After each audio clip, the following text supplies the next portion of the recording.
everybody. Welcome back to another edition of Detroit City Sportscast, our special Detroit Pistons edition episodes. We talk about them dogs, still Eastern Conference leading, and now playoff confirmed Detroit Pistons.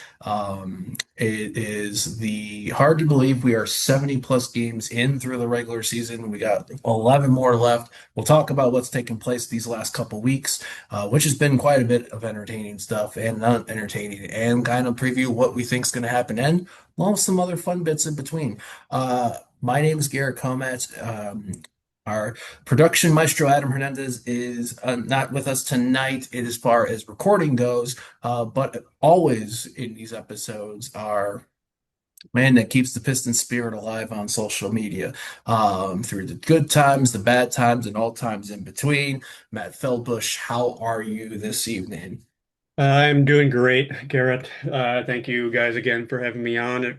It's funny how the first time we did this, I was like, "This is just gonna be a one-off kind of thing, probably, or maybe once a year." And now it's like, you guys got to deal with me every month now. So I've been enjoying being able to talk about the Pistons like this. I think it's been fun to kind of see the progression. I think it'd be fun to go back through the season to see, especially from how we started our first episode where the season hadn't even began, to kind of see how it's been going, which is I think is so unlike any of us could have expected it to go. So I'm happy to be here. I'm looking forward to probably at least one more. Maybe we'll have a finals recap. There's a lot to get excited about, even when we didn't think that like maybe things were changing a little bit. It's been a Yeah. unique 11 game run that we experienced. We last recorded on March 5th, a little bit before the Pistons were taking on the San Antonio Spurs. They had just lost the previous game to the Cleveland Cavaliers. We were a bit optimistic in this 11 game run. Matt and I both picked 9-2. And the first game of that run in San Antonio was a little bit not wonderful and joyous. Asar Thompson left early. Jalen Duren got into foul trouble. San Antonio literally made everything from whatever side of the Alamo they were on. And at the end of the day, the Spurs get a 121-106 win to defeat the Pistons. So we thought, okay, the Pistons can get it right a couple of days later. They're taking on the Brooklyn Nets at home. Cade Cunningham could sit the day out. They beat the Nets by 53 the last time they played them. And it was looking very, very much like that way in there. I'll admit, I thought it was a 7 o'clock game, and then I realized it started at 6. And at one point, the Pistons were up comfortably. Matt, I believe you were out with your out to dinner, and they were up 18. At one point, they were up 23 in the third quarter of that game, Yep. only for then experience what JB Bickerstaff called post game disrespecting the game. And the Nets came all the way back to defeat the Pistons 107-105. And that was the first time all season that the Pistons lost more than 2 games in a row, which went to 4 the next night, losing to Miami a couple of days before Bam Adebayo went off for 83 points. Free throws aside, whatever, it's still an impressive feat, in my opinion. So 4 game loss. First time this has happened all season. Already, Matt and I's prediction has already shot the shit. But these little rough things that we've seen for the Pistons turn out to be great sparks. Went to Brooklyn the next game, 138-100.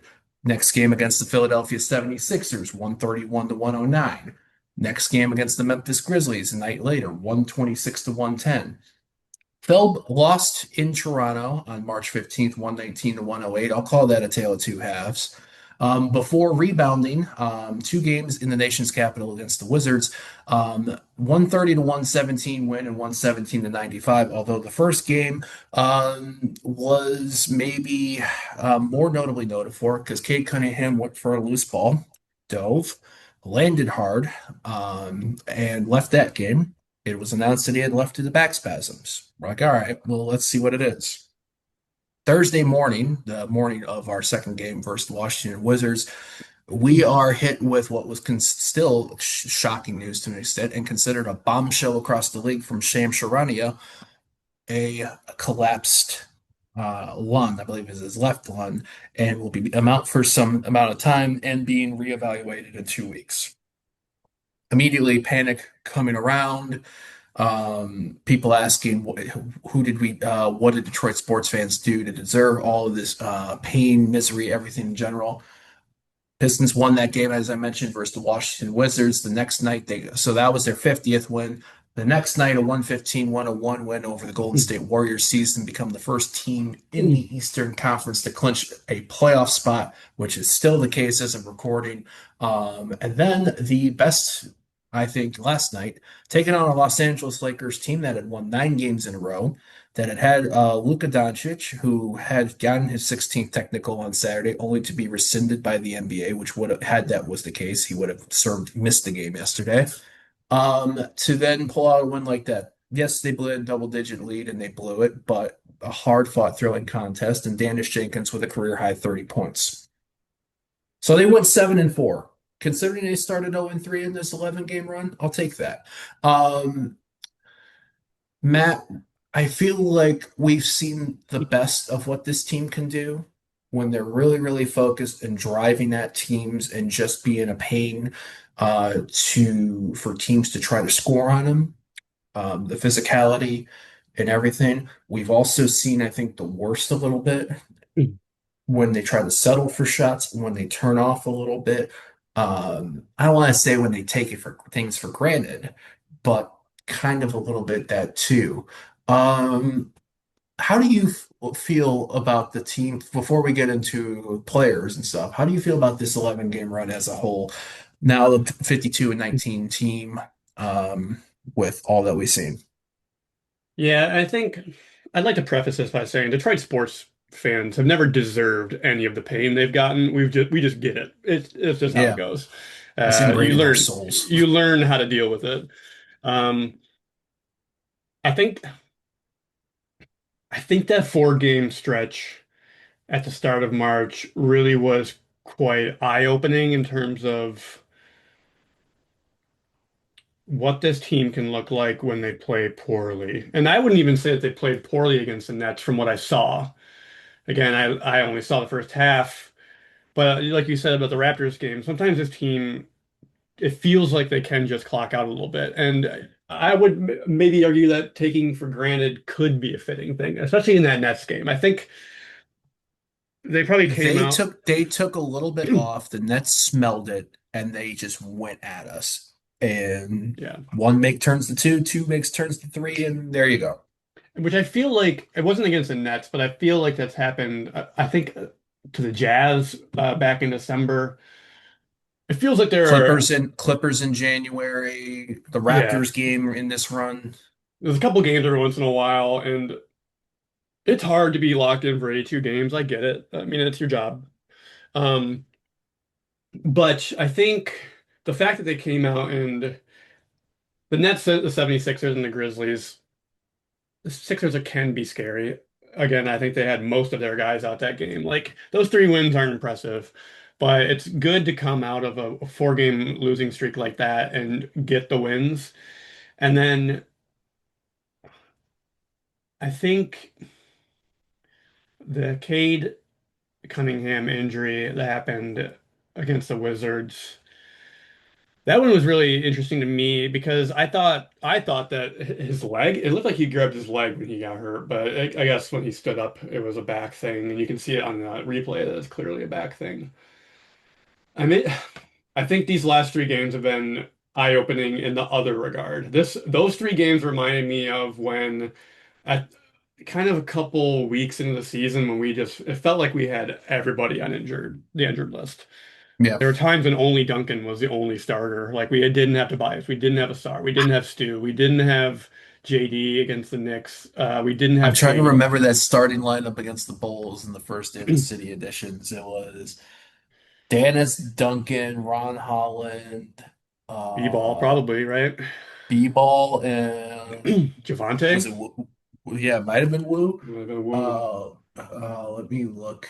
But Can't we? while you're looking that up, I think I wish I'd been able to watch I have to concede I was not able to watch many of the games in this stretch, partially because of March Madness, partially just due to other commitments during the game time. There's Um, so much sports content.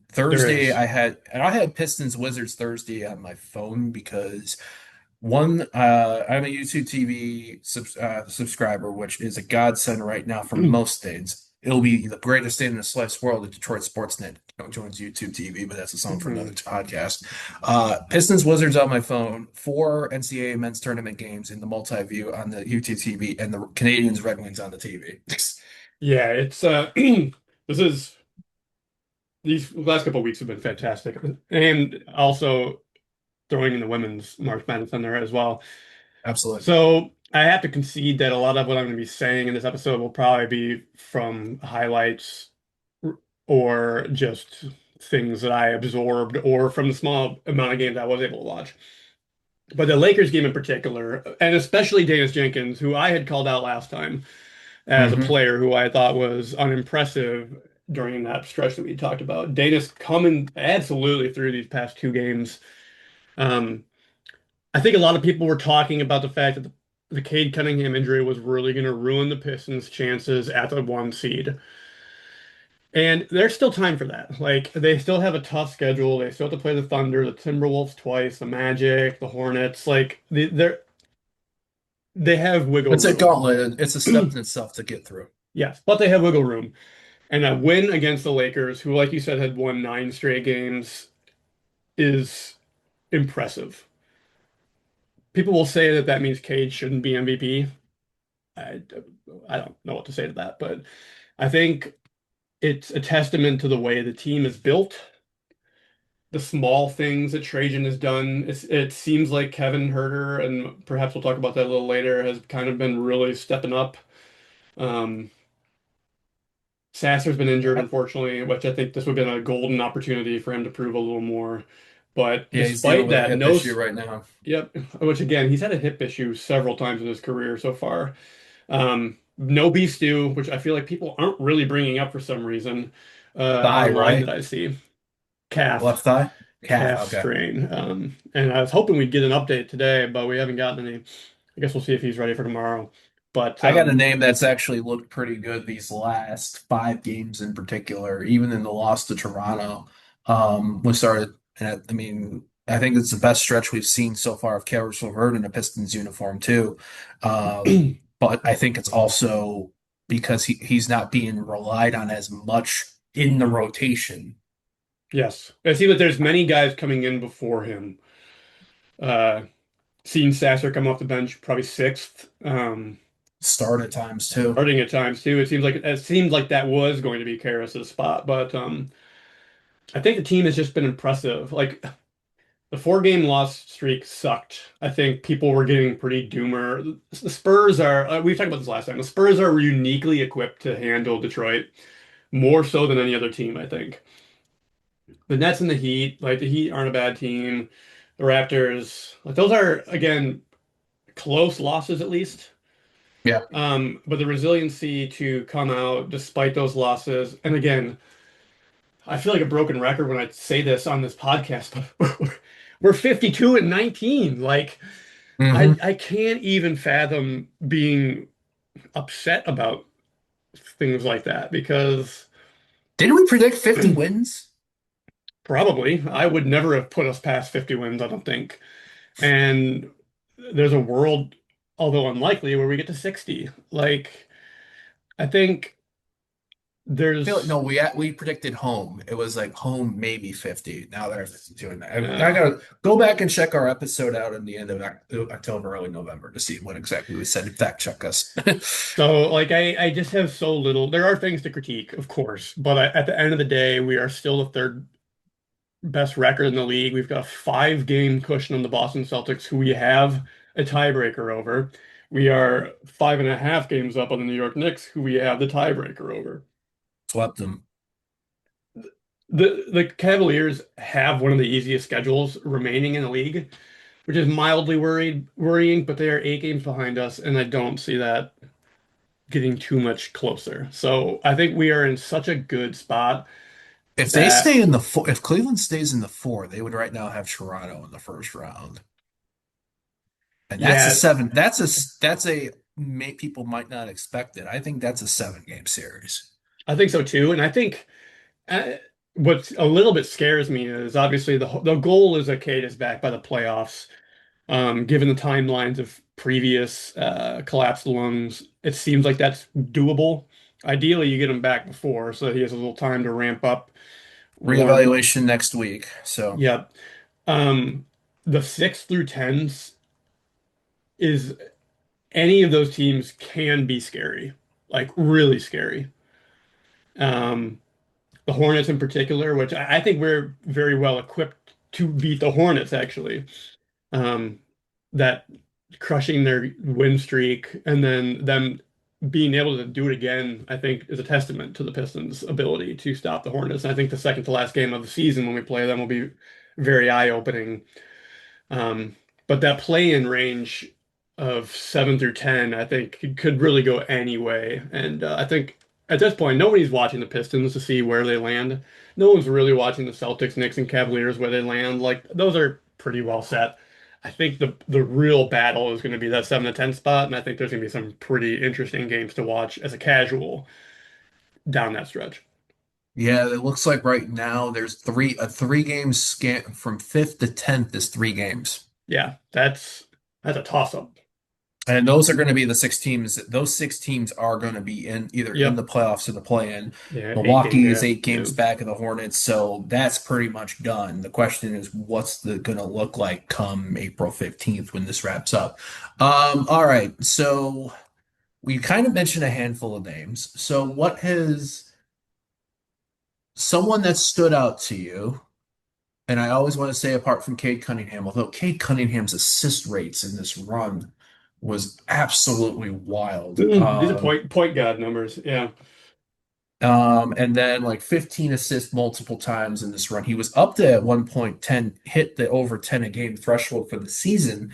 He's at 9.9 right now. Um, I think obviously Jalen Duren has answered the bell of being the to take the reins as the guy right now in this run. hmm I don't know if I put him as the because I expect to. I will say it It's doesn't becoming the surprise easy me. answer. Like it's Yeah, becoming an easy answer to say JD at this point, and that's lovely. a guy I dogged in the last episode, I think has had his best stretch in the Pistons uniform, and that's Duncan Robinson. I think also with Kevin Herter in the lineup too, and when both of them are on the court at the same time, we're starting to see a lot more spacing. hmm And it's a different type of control with Danis at the point as opposed to Cade. You're starting to spawn there. If I were to rank my standouts, I'd go Duncan 1, I'd go Danis 2. Oh, son of shit. Herter's been doing good, but and I'd go Ron Holland 3. Okay, interesting. What about you? I think I would like my guess. What my thing was going to be JD, and I think it's a good idea to kind of not allow him to be selected. Keep him hungry.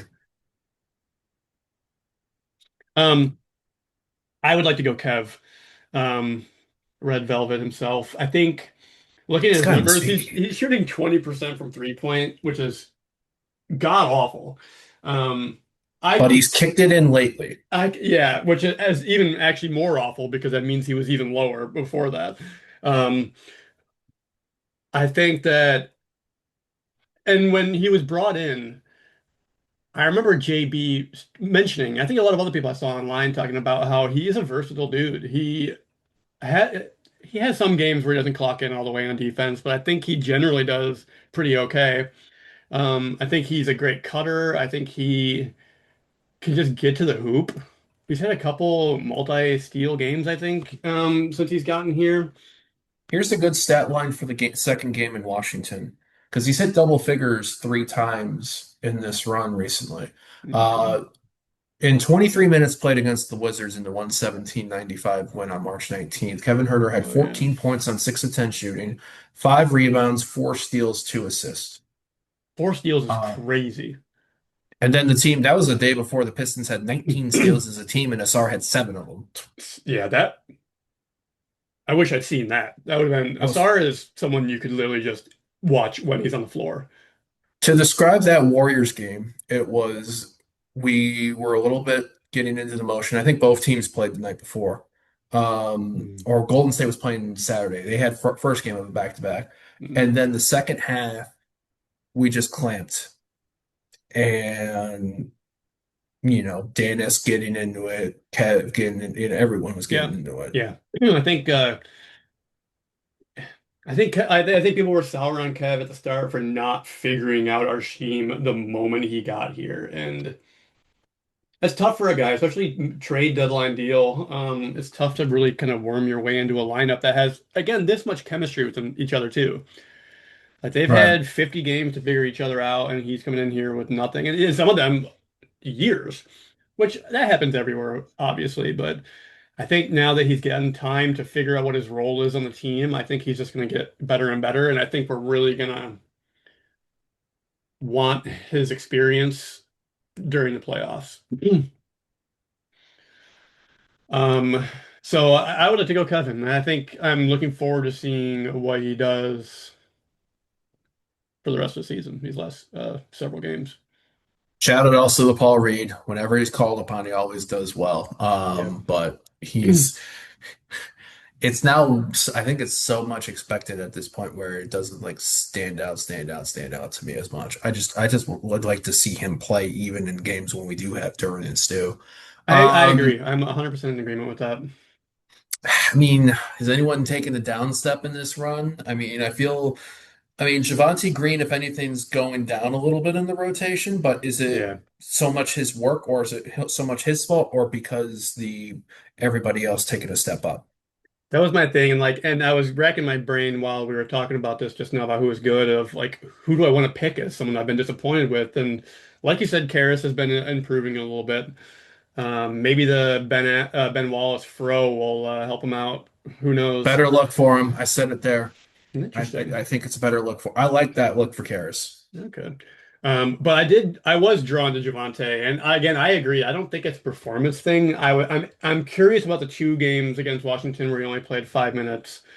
Um, that is kind of standing out to me, but then he followed up with 20 against Golden State. So maybe there's a reason for that that we don't know about. Um, but it seems like they've been using him less and less. He only got one shot off last night. Um, So it feels like to me like a cop out to say I don't want to pick anybody, um, because there are things to nitpick about everybody naturally, but I don't feel like there's Right. a standout person who I feel like has been letting this team down. Do I wish Sasser was making a few more of his threes? Yes. Do I wish Shaz Lanier was making more of his scant minutes? Sure. Um, but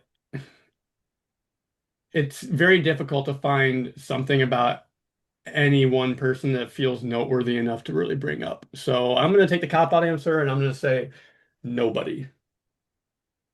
I think I'm doing some fun side shit on the side right now because I wanted to see. I forget who it was, which Pistons profile. They have the uni tracker of what our record is in each of what we write on there. Hmm. So we've lost 19 games. I'm trying to wonder how much what's been the uni that we've lost the most games in. It's I a city feel edition, isn't it? I feel like it's the City and the Whites, I think we have the but worst the record in the city edition. I don't know if that means the most losses. no, we said the city. We didn't say the black statements. The black statements have been really good to us for the most Yeah, part this year. rocking Um, Pepsis. yes, long live the Oh, Pepsis. May they come back. brand, are we allowed to say brand names on this podcast? I mean, and if let's see if he gets a season. Let's see if Adam gets a Yeah. cease and desist in No the. one from Pepsi is Uh, listening to this podcast. No offense to you guys, but nobody from Pepsi is probably listening to this podcast. I'm drinking a wild cherry Pepsi glass right now, so Look at that. uh, Look at that everything on free that. advertisement. There you go. So we got 71 games played already right now, which is wild. We're at the final stretch. Um, Starts tomorrow at Little Caesars Arena, which you're going to be at. Hmm. Pistons Hawks. Then the next night, the New Orleans Pelicans come in, a little bit of a reunion with Joe Dumars and Troy Weaver.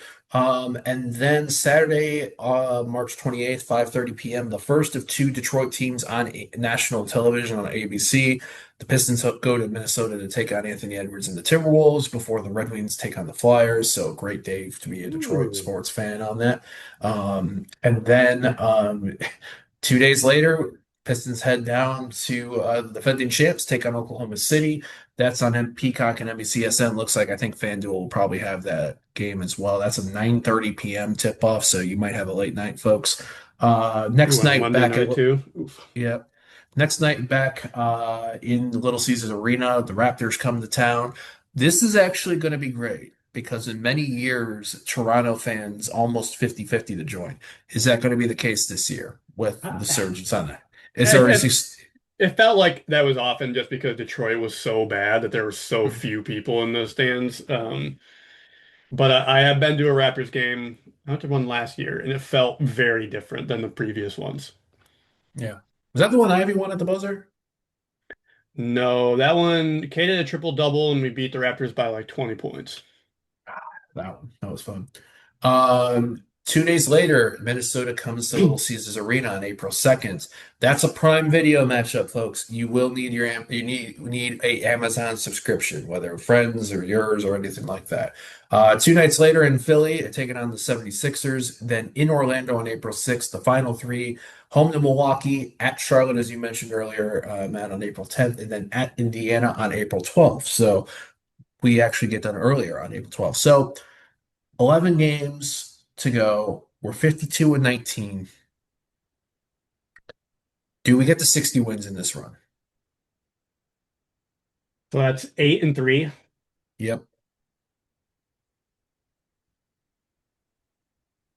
What's interesting is that it's tough because those final games, do the Pistons like if the standings are decided, like do those games matter? Do we play those hard? Is it G League versus G League? Yeah, especially well for Indiana, it might just be G League versus their starting lineup.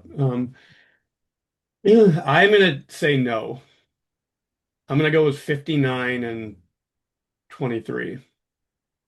So Not a bad record I'm gonna when say you a 7-4, yeah. which again seems conservative, but given again we've iterated how the stretch is kind of terrifying.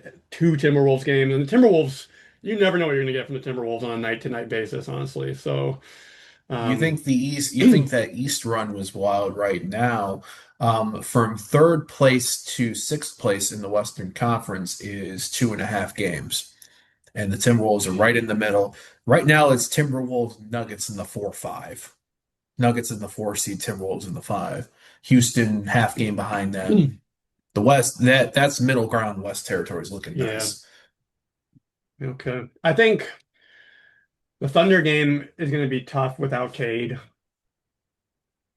I think at least one of those Timberwolves games is going to be tough. And again, we play stupid in Orlando all the time.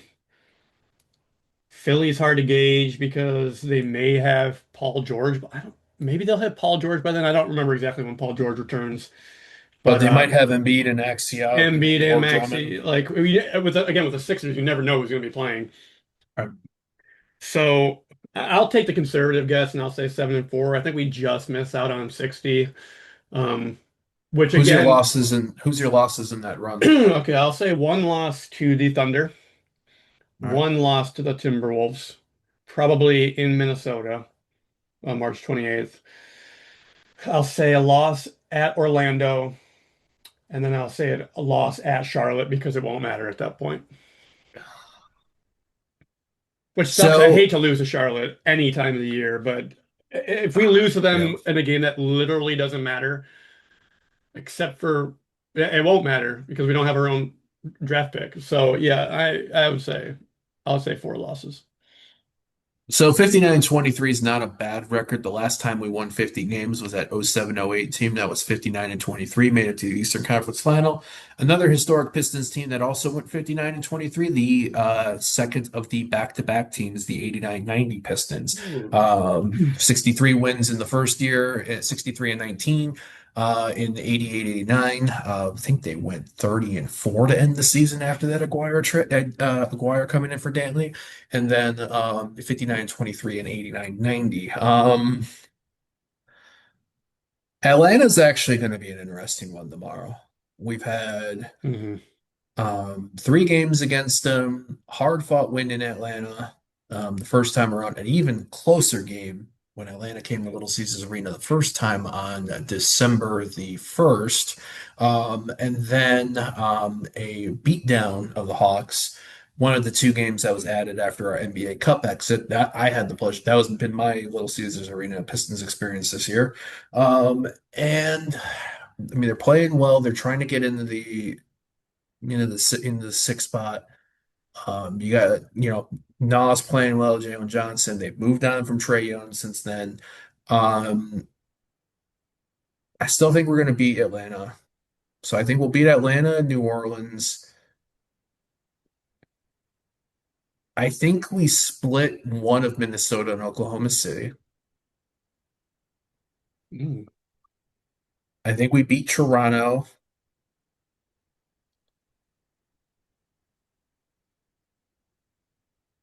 I'm going to go 8-3.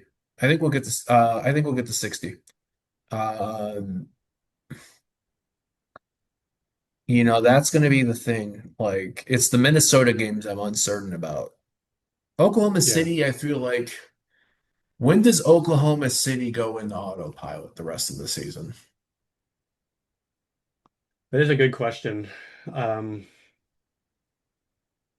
they've got a pretty, and it's only 3 game lead over San Antonio. Man, I didn't realize they were that close. That's a huge gap between those two in LA. So, I mean, that's the thing. It's like, they're deep. They play a deep squad. So they can afford to have people out, if Hmm. they're on there and anything like that. I So mean, we barely uh, beat them with most of their starters out. we fell behind by double digits after the first quarter early on in the game. That was a Yeah, pain in the that was bad. behind. That was a bad first quarter. What are we looking at injury wise right now? I mean, Sorber, let's see, that was in September. So what do they do? And There we J-Dub's go. back too. So then what helps, here's what I think helps for the Thunder, for the game against the Thunder. We we have a day off between going to playing in Minnesota and playing Oklahoma City. The Thunder play the day before on Sunday night, NBC Sunday night with the Knicks coming to town. Oh, that's interesting.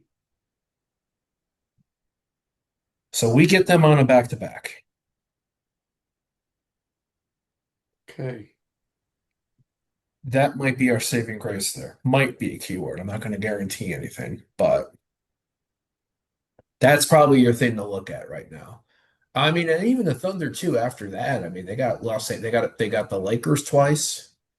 I mean, they play Boston tomorrow. They play Boston tomorrow. Thunder's They're got in. Thunder have a tough schedule. They got the reason they won those 25 games at the start of the season is because they had the easy. They played the Sacramento Kings like 4 times in that first month.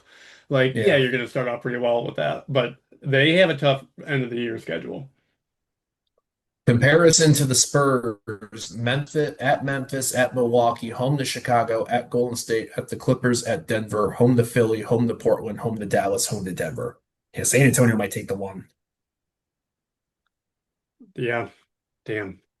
The Thunder do not want that to happen. If they're gonna beat the Spurs in the Western Conference Finals, they're gonna need it to come through OKC. Not only that too, if they wind up in a second round matchup with any one of the Gauntlet Four, Yeah, Denver healthy. Yeah. Lakers, Nuggets, Timberwolves, Rockets, especially with the Timberwolves, who I think want to have beef with everybody, and I kind of like that. Um, I think that's actually we might have a really fun NBA playoffs this year. Um, Yeah. we've talked a lot about we've done most of our Pistons stuff, and I think we've gotten most of that stuff out of the way. We might end it with our stuff. So let's roll over to just basketball in general right now, shall we? Matt, you mentioned a lot's come up in March. Mhm. we are about to be entering the Sweet 16 for both the men's and the women's NCAA tournaments. Last week, the WNBA and the WNBA Players Association came to terms on a new CBA, which was, I believe, ratified today. Um, I think so. so, uniformly, so we know that in a landmark session that seven-year CBA has been ratified. Um, a league that will see Detroit come back to the WNBA in 2029. A massive growth in the game for players playing with contract increases. Some of the provisions seems like the provisions in place, right things at the right time. First thing, and then I think kicking it with with the women's March Madness tournament, where there was we're seeing this team, standout teams truly stand out, especially some of these second round games. Like, let's talk about that first. Like, first, how you feeling after that with the CBA being ratified, and how you feeling about the women's tournament so far, and how do you think it's going to go? I I did see that I think they did sign it today unanimously, which is always interesting. I will admit that I have never really followed the bargaining agreement when they come up. I know the NBA recently did one, which of course created the infamous 65 game rule, which now seems to possibly be on the hot seat. Might be losing that now, of course, possibly because of one Cade Cunningham. Um, The people that might be out of 65 games, I just took a look at, is frightening. it's Outside of, it's yeah. yeah, Yeah. And that's A- not even talking yeah. about the fact that SGA and Jokic got very close. Wemby, I believe, is very close, if not disqualified. What? Wemby's close, Luke is close, Yeah. Kawhi's close, So Denny Advia is close.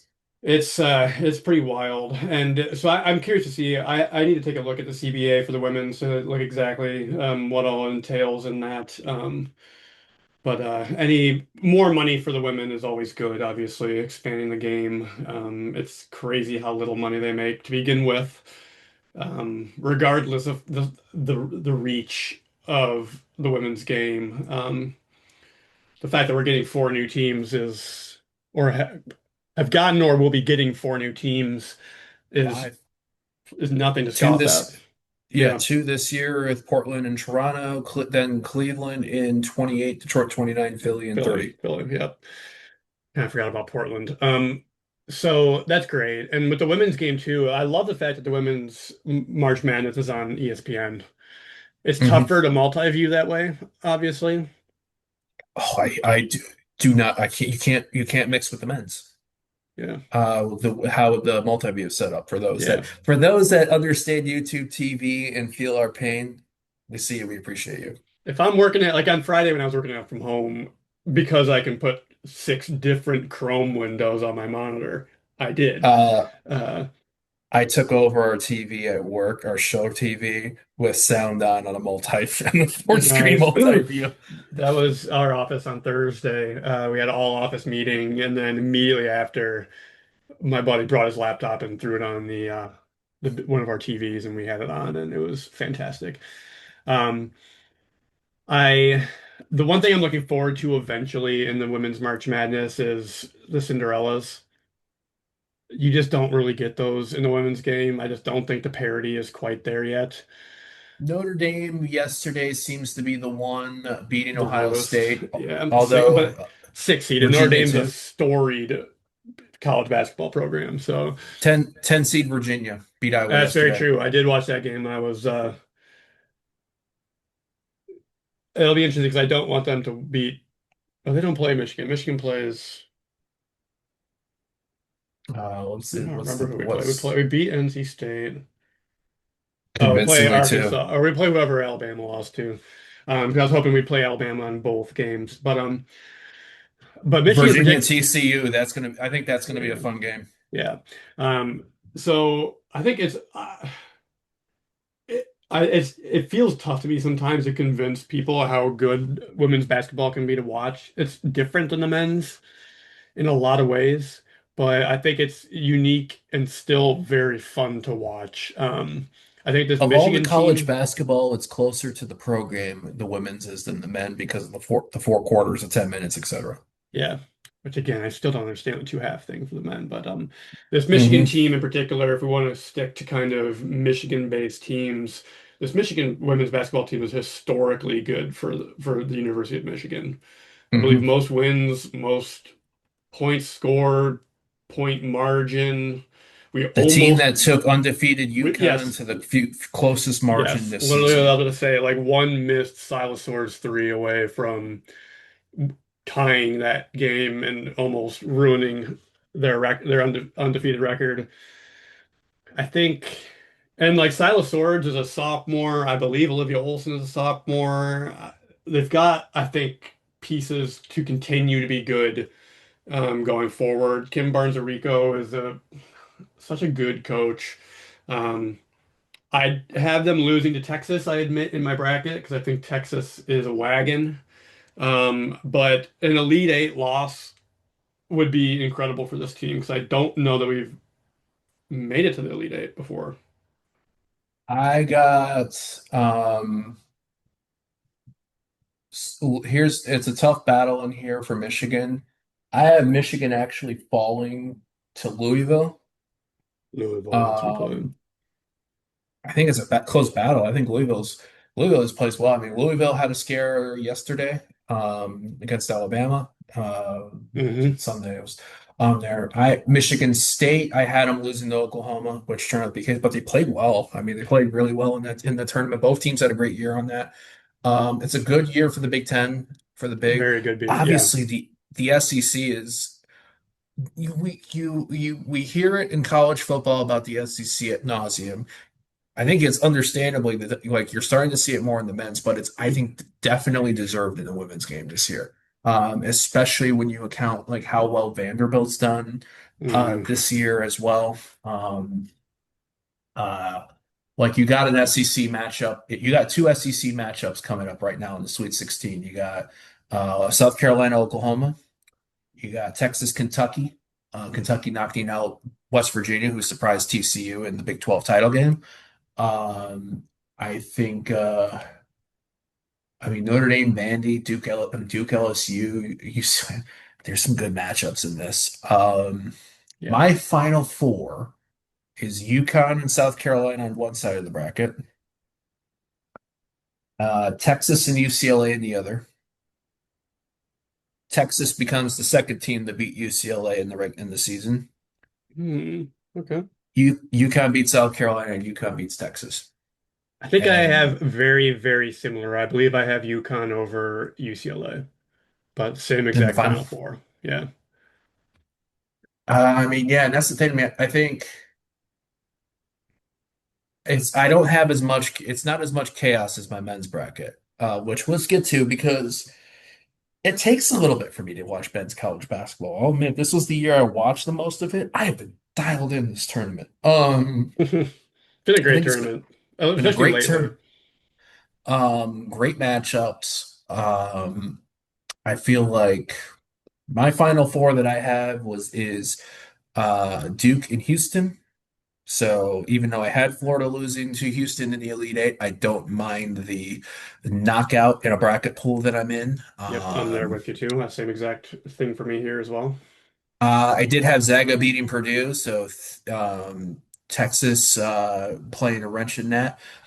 Tennessee heard my apparently felt the disrespect because I said the winner of Miami, Ohio, SMU played was going to beat Tennessee, and clearly they then knocked Virginia out, who Yeah, I had Virginia in the Elite Eight. So Duke, Houston on one side of the Final Four bracket, Arizona, Michigan on the other. I have Arizona beating Michigan and then Duke beating Arizona in the final. gotcha. I have to admit I went the homer route. I do have Michigan beating Arizona, and then Houston, I believe. I'm having trouble pulling up my bracket right now, but I believe I have Michigan beating Houston for the final. And Houston's Houston's taken a huge step up. I mean, that's the thing. Houston's definitely taking a huge step up, but when you look at how good the Big 12 was as a whole, I mean, Iowa State Yeah. tip the cap to you on that too. Yep. Iowa State's not an easy team to beat. And honestly, shout out to Illinois, who could be a scary, scary team to play at any given point in this tournament. And Carolina beating them in the Sweet 16. Damn it, BCU. Ouch. Ouch. That was my first ouch of that one. My big ouch Um, was I had hopes that anybody not named AJ Dybantsa would perform with any amount of skill for BYU. And that didn't happen literally at all. So I had BYU beating Texas, but I didn't have them beating Zaga. And then I had clearly him. Texas felt the disrespect on that too. Yeah, I had BYU beating Purdue to make it to the Elite Eight. My bracket this I year has did not been good. I'll say that much. I predicted 3 out of the 4 nines beating the eights. I feel really good about that. The only one I didn't pick was St. Louis, Georgia. I picked the 12-5. I picked the wrong 12-5. I That's just picked how it Akron goes. over, I picked Akron over Texas Tech. And those ones are the toughest ones. And that's my, I have also a bracket that's 100% chalk. Um, and it is naturally the best one that I have because picking the upsets is such a risk because you're probably going to end up picking the wrong one, which is what I happens was to two me all the time. I was 2 seconds away from nailing Santa Clara. Yeah, I had Santa Clara as well. I thought that was a great game. Um, and I think what's fun about the watching the tournament this year is exploring these people who you have not really heard of. Like obviously, media talks about AJ DeBonsa and Cam Boozer and Darren Peterson, who has been doing okay, but Darius Acuff Jr. For Arkansas for these like top four, top five picks, and with the Pistons originally being at this point 28th. Will probably be 28th at the end of the season. But the fact that we get Minnesota's first round pick because of that trade when we sent Ivy to the Bulls means we're probably going to fall to 2021 area, which Yeah. is obviously better than 28, especially in a draft class that everyone says is as low as we've seen in a long time. Um, it's interesting to kind of take a peek at some of these people, and I would be kidding myself if I didn't say that I thought that Yaxel Lendeborg would be a perfect Piston um, at the four to replace Tobias Harris. I think it takes some of the edge off Ron Holland, and Linderborg's got the size for it. He has the size, he's 6'9". He is at the age that makes sense for the timeline of this team because he's already 25 years old, I think. Damn. 20, maybe he's 23, but he's around the age that we want our guys to be as opposed to a 19-year-old flyer. Um, He defensive hustle. I mean, Big Ten Defensive Player of the Year, I believe, if at least Team of the Year, along with Morez Johnson Jr. and Adai Mara. This Michigan team is so deep and good. Um, I sometimes don't have faith in them winning it all, but I think it's a great window for them to do so. Um, I just think Yaxel is going to go way too early for the Pistons to be able to grab him, unfortunately. But I think it'd be funny to take a flyer on Ade with like our second round pick if he lands that far. I think it would be fun just to have a 7'4" freak on our team. There's a lot. Yeah, I feel like the thing with the college, especially when you're seeing a lot of the college game, is now there's the athleticism in these positions, but there's a lot of length in players. Yeah, Um, in like the paint work, in kind of the shooting as well. Even a team like Iowa that slowed a game down against Florida. When you think slow a grounded to a game, halt, basically. Yeah, but when we grew up, grinding to a halt meant 53-46, meant 45. You know what I mean? yeah. Michigan State, Wisconsin basketball in the Final Four in 2000. That's a deep cut right there.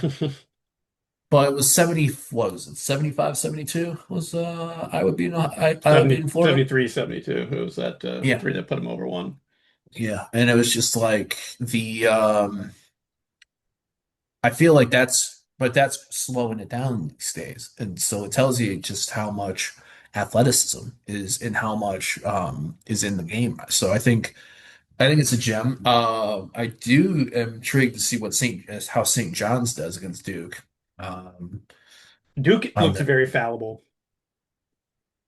we've seen two Dukes. We've seen them have to like really start flat against Siena. Hmm. Uh, Jerry McNamara, I think that game by Siena earned Jerry McNamara a promotion. Now he's going back to his alma mater and coaching Syracuse. Yep. And then TCU, they put they use their athleticism, they spread the court around, and they really started to get going on them. Yep. Um, I think they're the best matchup for Arizona. Arizona, I think, could be the most consistent team. Arizona didn't Um, look very perfect against Utah State, though. They got frazzled in that second half by Utah but State's defense. I also think it's just because Utah State's just a They are a really, good really, team. really good team. Yeah, yeah. And Mountain that's West champs. the how do you feel? Did you see the line of a High Points coach after they beat Wisconsin, where they were talking about themselves in Miami, Ohio, not getting, they offered to play some of these bigger teams, it sounds like, during the season, but just they don't get it, the moments as much. Hmm. Um, but I'm wondering now, just because we're seeing, I feel like a good amount of the gap between mid-major and top isn't too much now.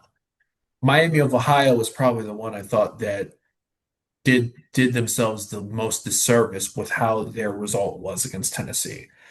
Going undefeated until the MAC tournament, losing to UMass in the first game, and because of that, they have to get Yeah. into a play-in. To then you beat SMU, which is a great win, but then you followed up by laying an egg, losing by double digits to Tennessee. But it's Yeah. interesting. You see other signs too with like high. You see how High Point played, which I thought was pretty. They had a great showing in the tournament. Utah State had a great showing in the tournament. Santa Clara pushed Kentucky to the limits. St. Mary's kind of had a big letdown against Hmm. A&M. Um, but I don't know. I feel like it's these are some of these good trends I'm seeing. Even St. Louis had a good tournament too, I thought. Even though Michigan pulled away near at the end, they took it to Georgia, which Yeah. was They have it all like I don't want to say an all-time offense, but St. Louis's offense is ridiculously good. Mhm. And Michigan's just like a grind, like it's a buzzsaw. You're just gonna have a tough time against them. I think it's interesting to kind of what you're saying compared with the fact that for the second straight year we have no mid-majors in the Sweet 16, which doesn't necessarily mean that like the gap is widening or anything like that. I think 2 years ago when we had some really unknown teams going kind of deep was Florida Atlantic in the Final Four. exactly like that kind of thing. It seems more unlikely nowadays because of NIL and the money that they're able to spend. These big programs like Texas is an 11 seed that has an enormous amount of money to throw at players. Um, so it's interesting to kind of compare those two things where it does feel like a lot of these teams are able to compile better programs, but they still aren't quite there with the switch to NIL and the whole transfer portal thing. And you can make the argument that Michigan's bought their team completely. I know Michigan State fans love to compare the fact that a lot of Michigan State guys have been there for 4 years. Michigan has several that have, but obviously they went out and got Yaxel. They went out and got Adaimara.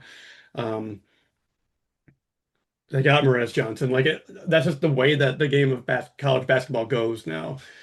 And of course, the first couple of years, as the big programs figure it out first because they have the most money, they have access to that kind of thing. I think it will trickle down eventually to the teams like a South Florida, like a TCU, like a Utah State to have an opportunity to go farther. Um, so I think regardless of that, we've got a lot of good matchups in this Sweet 16. I Hmm. think UConn, Michigan State is going to be incredible. I think Duke, St. John's is going to be incredible. I think Iowa, Nebraska might end up burning down the city of Houston. Um, Michigan, God, Alabama. It's both of those fan bases in Houston, because Nebraska fans went nuts. yeah, Shout out to them, their first two tournament wins. yeah, yeah. Oh, you got a Big Ten, and in this Big Ten. Oh my goodness. Yeah, Um, let's get to all four Big Ten Final Four while we're here. Dark. Here's my potential pick for match of the Sweet 16. Arizona, Arkansas. Yeah, I can see that too. They're all great. Like it's crazy. Arkansas with 97 and 94 scored in each of their first two games. 97 against Hawaii, 94 against High Point. They gave up 88 to High Point, but um, Calipari, man, in a tournament. So, Yeah, yeah. well, I think we've covered a good amount of ground. What else? We got anything else we want to end on? I don't think so. I think I just wanted to make sure we got some basketball in there, and obviously it's tough. It's so interesting again, like last year, to be uninterested in the draft in its entirety. Um, Obviously, it'll be interesting to follow the Timberwolves a little bit more as the season ends, like we talked about with that ranking kind of rejiggering going on in the Western Conference, and us playing them twice too. It was kind of interesting, like when they beat the Celtics, it was like obviously we want them to beat the Celtics because that gives us a cushion, but also I want the Celtics to beat the Timberwolves so they could have a worse pick or a better pick rather, a worse seed. Um, so it's funny how priorities change completely when your team is good. I So yeah, that's all. I think we have talked more than enough about basketball here.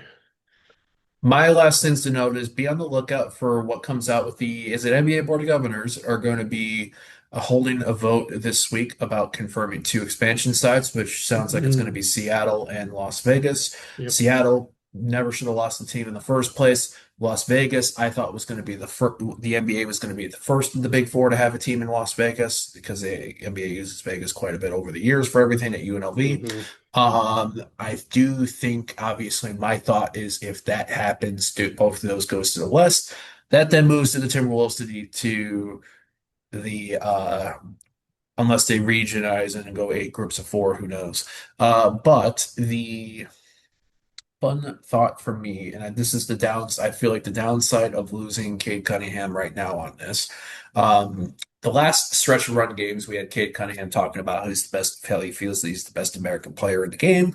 In the GQ article, then went off for 42 points, 13 assists, 8 rebounds at Madison Square Garden to further cement that stay. Hmm. I do believe he's in the 1A and the 1B in the United States players to me is Anthony Edwards. And I Yep. do feel like the downside of Cade, and this is where I've come to realize the stature of you wouldn't have thought a Pistons Timberwolves game would be on national television a couple of years ago. But the fact that, in Golden, something is going to feel a little bit bad that we don't have those, what I think are going to be the two key pieces for the USA's chances of gold in LA in 28, being able to go against each other. But with the sound of this division stuff and potentially with Seattle and Vegas probably coming in, we're going to have that opportunity soon to have it more than 2 times a year. And when you Yep. account the fight last year, hey, it's possible. That's very true. Yeah, it'd be fun to.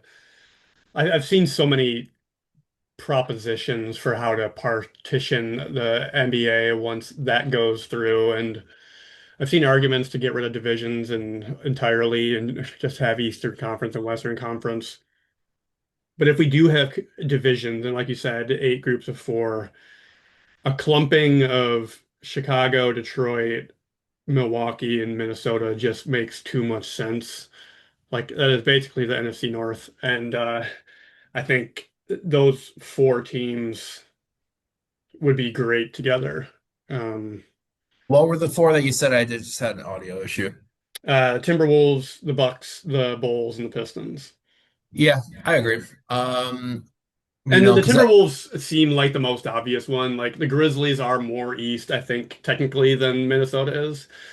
Um, Maybe maybe they're you take not. Indiana out, and maybe because I'm wondering Minnesota, Milwaukee, and this is what I'm wondering: are they going to make the 1-4 group Minnesota, Milwaukee, Indiana, Chicago, and then they put us in with Toronto, Cleveland, and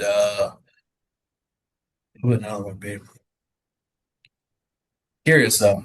Yeah, that's tough. Toronto. Yeah, yeah. I guess it's yeah, Toronto, Cleveland, and yeah, because you want to lump the Knicks, the Nets, the Philly, and Boston together. So it almost leaves the Wizards, which feels so far away. I do think you can also do two groups of eight in a conference too. I mean, if you do the It's like a like uh the NHL does. Yeah, yeah, I think in that case one group of eight. So you have, like you mentioned, the four teams of um Milwaukee, Minnesota, Chicago, Indiana, the Pistons, the Cavaliers. Um, so am I at six right now? yeah. I've lost track. Uh, I'd go Memphis. Here's what I do. I'd go Memphis. I'd go Memphis, Minnesota, Milwaukee, Indiana, Chicago, Toronto, Cleveland, Detroit, and you're one You're eight. moving the Memphis back over to the East as well. Oh, good point. Memphis is in the West. Shit. Yeah, that's a tough thing. Like Memphis and New Orleans are both more East than the Timberwolves, but the Timberwolves are so far away from the West that it only makes sense to put them together with us. Well, yeah, because then essentially what you're going to have to do then is because you got Atlanta. Because then I was going to say you pull out Atlanta, but then Atlanta should be with Orlando and Miami. Miami and Charlotte. Yeah. Yeah, if you So put the Pacers with those westernmost Eastern Conference teams, the Wizards have to be with the Pistons, Cavaliers, and Raptors, which feels odd, but it could work. But it'll be anything yeah. anything is possible right now. We Anything's possible in Adam Silver's NBA. I did read something, and this is my final note. We're Jersey fans here, uni nerds, right? I read something because I was reading about the teal. I was on one of the sports fan, somebody who has a Substack was involved in branding for the league in the 90s. They talked about how there was an unwritten rule in the late 90s about teams having newer teams bringing in black uniforms because of the Utah Jazz's black alternate uniforms in the 98-99 season. Because there were at that time, I think that was the 14th or 15th team that had, and all that was the trend, right? Fancy, outrageous colors. See Milwaukee going the purple and green. The Pistons wearing the teal. Although teal, newsflash, teal, while not a main color for the Pistons, should be in the team's color rotation as an Yeah, alternate. Who yeah. said that's? I'm not gonna die on the hill of red, white, and blue on that. But at us at any of the social circles and reply in the comments if you think we're daft. But there was a huge black alternate uniform trend, and I think there was an unwritten rule for 14 years that didn't change until the Nets moved to Brooklyn. Hmm. So that was under David Stern. So we could have silly shit such as that as opposed to Adam Silver's run. All right. Anything's possible. Um, But yeah, we've talked a great amount of ground. Thanks to everybody for checking out another edition of the Piston-centric version of Detroit City Sportscast. Got to talk about the team that not only is in the playoffs, the sign, power playoffs, all dog, DAWG, as it should be. We will be back in the middle of April. We will be seeing who the Pistons will be playing in the playoffs. After the season gets done on April 12th, presumably we get to sit back a little bit, see what happens in the plan, and we will know then what we could be looking at as far as potential first round opponent. Will they be if one seed can they hang on to the one seed when they might slip to the two, depending on if Boston goes nuts? We'll go from there. But for Matt Feldbush, Garrett Comatz here. Thanks for checking that out. Detroit basketball, always. Thanks again for checking out the latest episode of Detroit City Sportscast. For more of this type of content, go to detroit.themajorsports.com where you can see not only this, but all prior episodes of Detroit City Sportscast, along with our other Majors Detroit content, whether it is the Mulling Over Detroit Sports, any of our post-match recaps, or Make City Make Spence and Channel 451 for our Detroit City-centric content. Additionally, we are on YouTube at The Majors TV. Be sure to hit like and subscribe if you haven't already. And we're on social media. Twitter and Instagram, we are at TMSNX Detroit. Blue Sky is TMSNXDetroit.bsky.social. Also, we are on Facebook at The Majors Detroit. And if you check out your podcast in audio form, you can find us at The Majors Detroit. Be sure to hit like, subscribe, and leave a 5-star review. It goes a long way towards helping out everyone here at The Majors Detroit in their efforts. Thanks again for checking this out. Catch you later.